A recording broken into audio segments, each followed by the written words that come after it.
Hello students.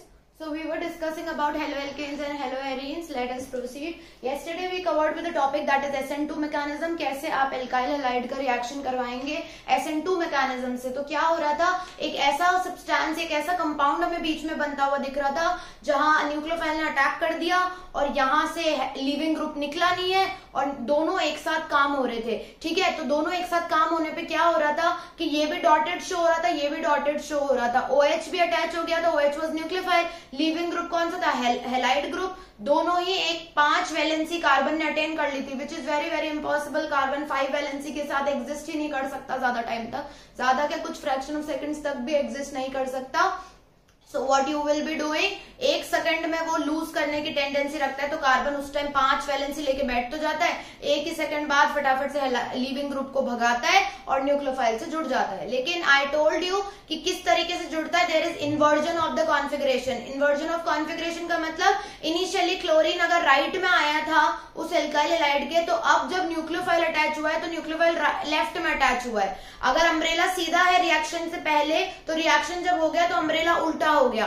ठीक है, in this way the reaction got happened when in case of SN2 mechanism, जिसको कहते हैं बायमोलिकुलर मैकेनिज्म.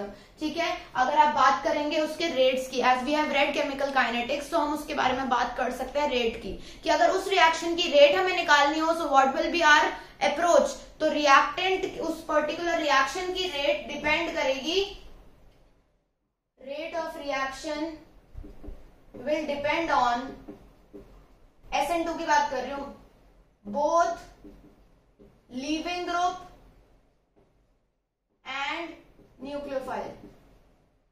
लीविंग ग्रुप और nucleophile दोनों पे ही डिपेंड करेगी, क्योंकि देखो इस तरीके से आपको पोजीशन मिल जाती है ना, हाइड्रोजन ये रहा, ये इधर आपका OH ग्रुप अटैच्ड है डॉटेड, यहाँ आपका डॉटेड लीविंग ग्रुप अटैच है, लेट्स सपोज Br था, तो ये 5 वैलेंसी हो गई कार्बन की, बिल्कुल स्टेबल नहीं है, फटाक से ये अलग नेक्स्ट स्टेप में टूट के चला जाएगा और आपके पास ये आपको मिल जाएगा. ठीक है, लेकिन उससे पहले हम देखेंगे तो रेट किस पे डिपेंड करेगा. रेट दोनों की कंसेंट्रेशन पे डिपेंड करेगा, leaving group and nucleophile, it will depend on both. Okay, now right on the heading SN1 mechanism.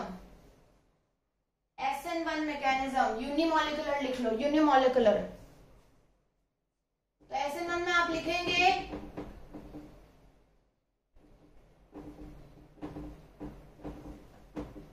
it preferably takes place in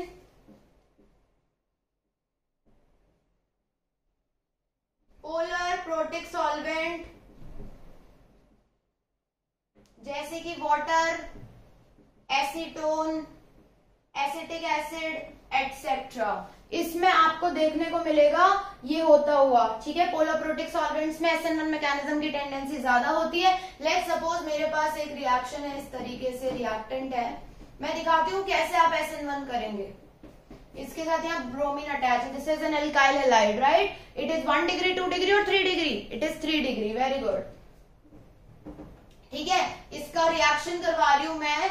अब मुझे क्या चाहिए, न्यूक्लियोफाइल चाहिए, इधर OH चाहिए.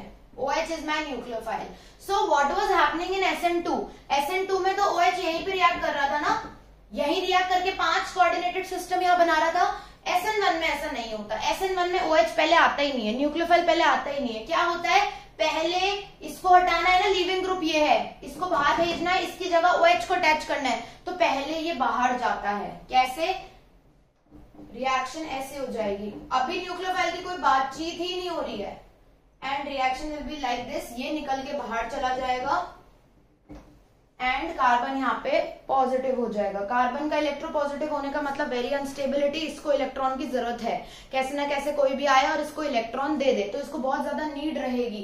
ठीक है, तो नीड रहेगी तो फटाफट से ये टेंडेंसी रखेगा. उस टाइम यहाँ OH माइनस नेक्स्ट स्टेप में बैठा ही है इलेक्ट्रॉन देने के लिए, तो OH माइनस आएगा और फटाक से कार्बन का पॉजिटिविटी को सेटिस्फाई कर देगा और यहाँ आके अटैच हो जाएगा and we get our product.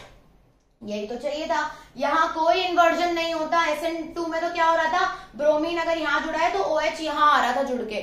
SN1 में ऐसा कुछ नहीं होता. SN1 में there is no inversion, there is retention, मतलब जैसा जहां जुड़ा हुआ था वहीं की वहीं बस दूसरा ग्रुप रिप्लेस हो गया, बाकी सेम पोजिशन है. ठीक है, इस डीपली देखा जाए तो ये जो स्टेप होता है ये स्लो स्टेप होता है, ये फास्ट स्टेप होता है। फास्ट क्यों होता है ये? क्योंकि ये इतना ज्यादा अनस्टेबल है, पॉजिटिव में झेल नहीं पाता, बहुत ज्यादा टेंडेंसी रहती है कि फटाक से मुझे एक इलेक्ट्रॉन्स मिल जाए न्यूक्लियोफाइल के, सो दैट मैं स्टेबल हो जाऊं। सो ये फास्ट होता है, ये स्लो होता है। रेट डिटरमिनिंग स्टेप हमेशा स्लो ही होता है। रेट डिटरमिनिंग स्टेप काइनेटिक्स से रिलेट कर रहे हैं इसको, तो ये रेट डिटरमिनिंग स्टेप है, ये स्लो रहेगा।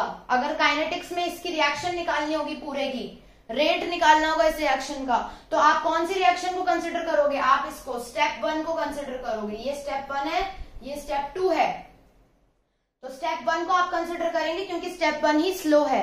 एक बात बताओ, अब इसमें जैसे SN2 में रिएक्शन रेट डिटरमिनिंग स्टेप या रेट दोनों पे डिपेंड कर रहा था। Rate was depending on nucleophile also, rate was depending on leaving group also. क्या यहाँ पर भी रेट दोनों पे डिपेंड करेगा? देखो, क्या यहाँ पे न्यूक्लियोफाइल है भी? न्यूक्लियोफाइल तो है ही नहीं बेटा फर्स्ट रिएक्शन में, न्यूक्लियोफाइल तो आया ही सेकंड रिएक्शन में, तो कोई मतलब नहीं है ना उसका। सो न्यूक्लियोफाइल का कोई मतलब ही नहीं है। तो रेट अगर इसके निकालने आएंगे तो rate will depend on only concentration of leaving group.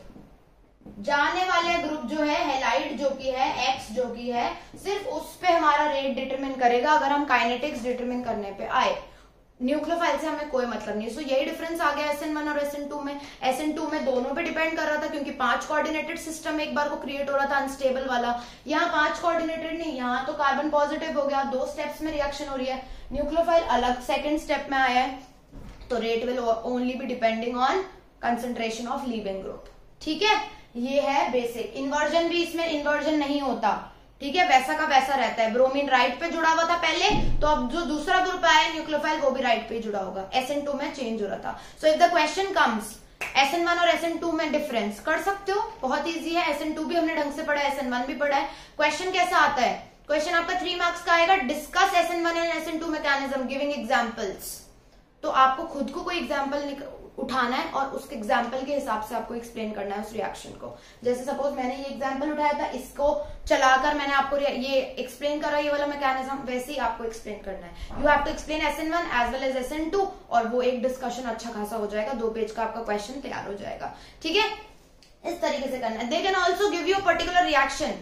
ऐसा भी हो सकता है ये पर्टिकुलर उठा के वो दे दें और वो बोले कि कराओ SN1 से करा के डिस्कस करो, तो कुछ नहीं, उस पर्टिकुलर उस रिएक्टेंट को लेना, मतलब अपने मन से उस टाइम रिएक्टेंट चूज नहीं करना, आपको दे दिया जाएगा, आपको वो रिएक्टेंट चूज करना है, उसका SN1 कराना है, SN2 कराना है। ठीक है, और उनके थोड़ी बहुत बातें बतानी है कि SN1 में क्या होता है, SN2 में क्या होता है। So it is very easy and it is very important concept. SN1 SN2 mechanisms are very important. Then tomorrow we are going to discuss about the chirality, what is chiral center and chirality. Okay, then I'll see you in the next video. Thank you so much for watching and like the video.